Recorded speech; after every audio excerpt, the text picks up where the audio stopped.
सबको जय मसीह की। बाइबल की कहानियाँ चैनल पर आपका स्वागत है। आज हम तोड़ों का दृष्टांत देखने वाले हैं। इसे हम मत्ती की पुस्तक अध्याय 25 वचन 14 से 30 में विस्तार से नए नियम में पढ़ सकते हैं। अगर आप बाइबल की कहानियाँ चैनल पर नए हो तो सब्सक्राइब करना ना भूलिए और बेल आइकॉन पर ज़रूर क्लिक करें। एक दिन यीशु अपने शिष्यों के साथ सुबह जा रहा था पहाड़ियों के पास से। तब वे एक जगह पर बैठ गए। तब शिष्यों ने यीशु से कहा कि आपका द्वितीय आगमन कब होगा और इस जीवन का अंत कब होने वाला है। तब यीशु ने उन्हें कहा कि इसका जवाब तो केवल पिता ही दे सकता है।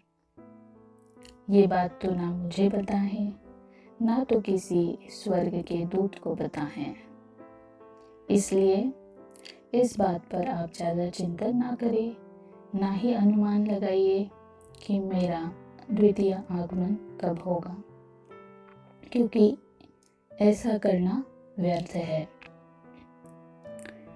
केवल पिता ही यह ठहराएगा कि मुझे कब वापस भेजना है। इसलिए आप इस धरती पर अपने कर्मों पर ध्यान दीजिए, ना कि इन बातों पर, क्योंकि ये बात गुप्त है जिसे सिर्फ पिता ही जानते हैं। ये कहते हुए यीशु ने उन्हें एक आश्वासन दिया कि मैं ज़रूर आने वाला हूँ और जब मैं आऊँगा तब इस संसार के सारे व्यक्तियों का उनके कर्मों के अनुसार न्याय करने वाला हूँ।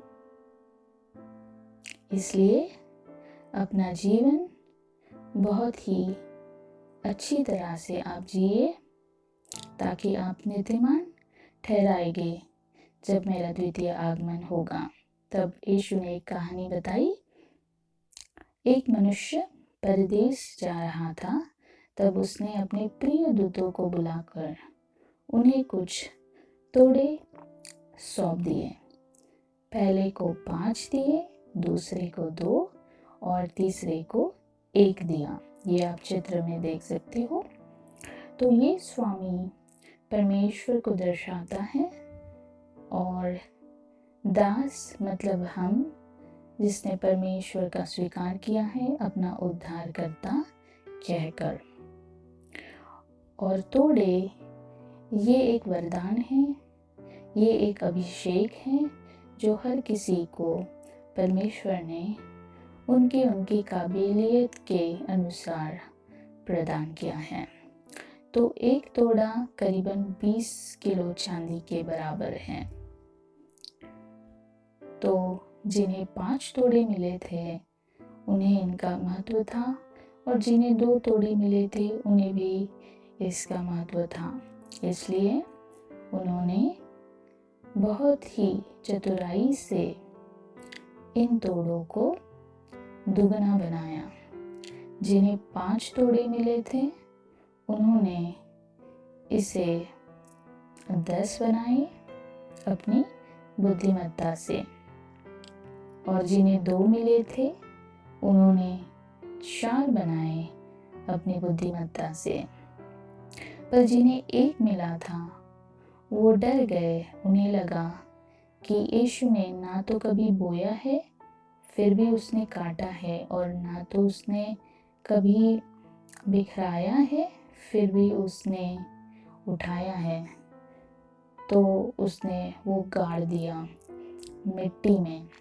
जब स्वामी आए और स्वामी ने उन्हें हिसाब पूछा तो पहले ने 5 के बदले 10 तोड़े स्वामी को प्रदान किए। स्वामी बहुत खुश हो गया, तालियां बजाने लगा, और स्वामी ने कहा कि तुम विश्वास योग्य हो, तुम धन्य हो मेरे दास। मैं तुम्हें बहुत सी चीज़ों पर अधिकार दूंगा मेरे राज्य में। तो चलो आओ, मेरे आनंद में तुम सहभागी हो। इस तरह से स्वामी ने दूसरे दास की भी प्रशंसा की, क्योंकि उसने 2 से 4 तोड़े बनाए थे।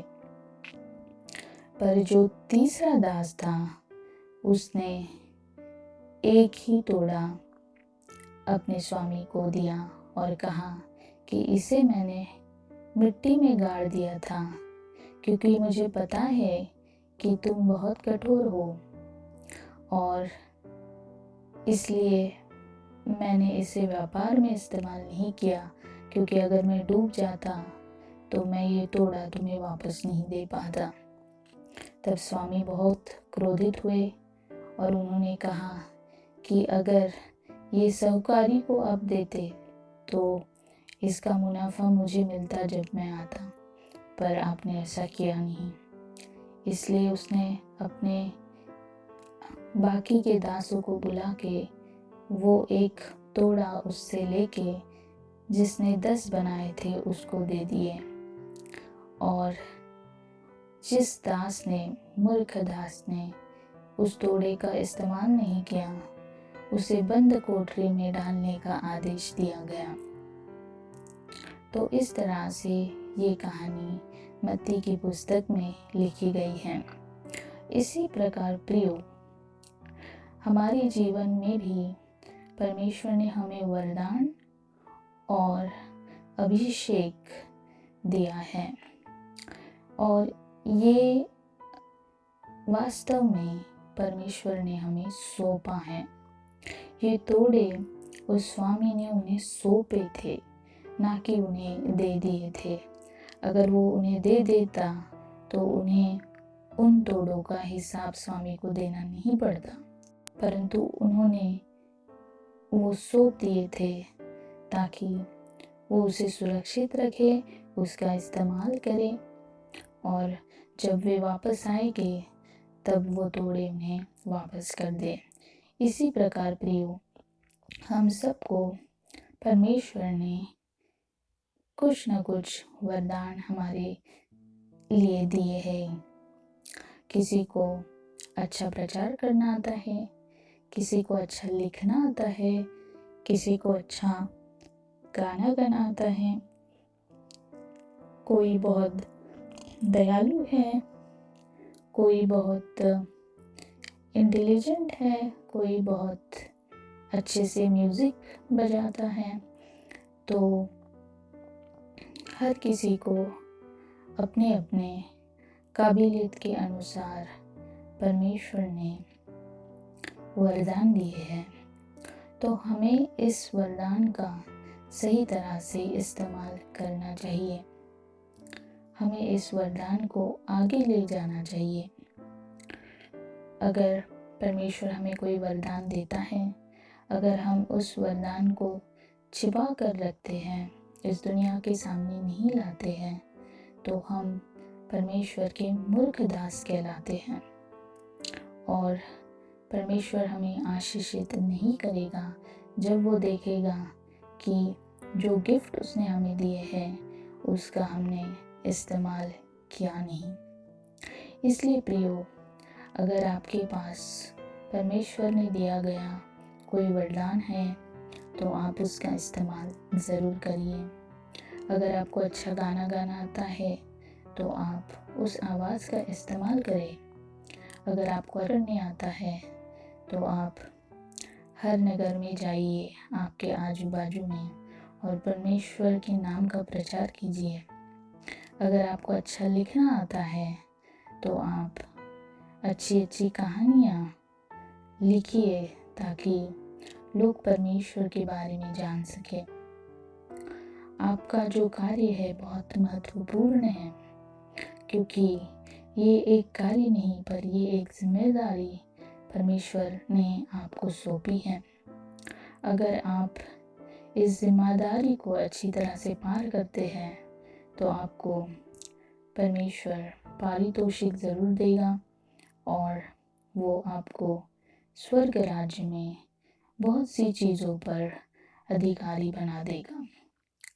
तो प्रियो, आपके हाथ में निर्णय है कि आप परमेश्वर ने दिए गए वरदानों का क्या करना चाहते हैं। मेरे व्यक्तिगत जीवन से एक छोटी सी घटना मैं आपको इस वीडियो के माध्यम से बताना चाहती हूँ। हम जिस ऑफिस में काम करते थे वहाँ पे हमारे एक कोलीग ने सुसाइड अटेम्प्ट कर दिया था। वो इंजीनियरिंग में फेल हो गए थे और उनके पापा का भी देहांत हो चुका था।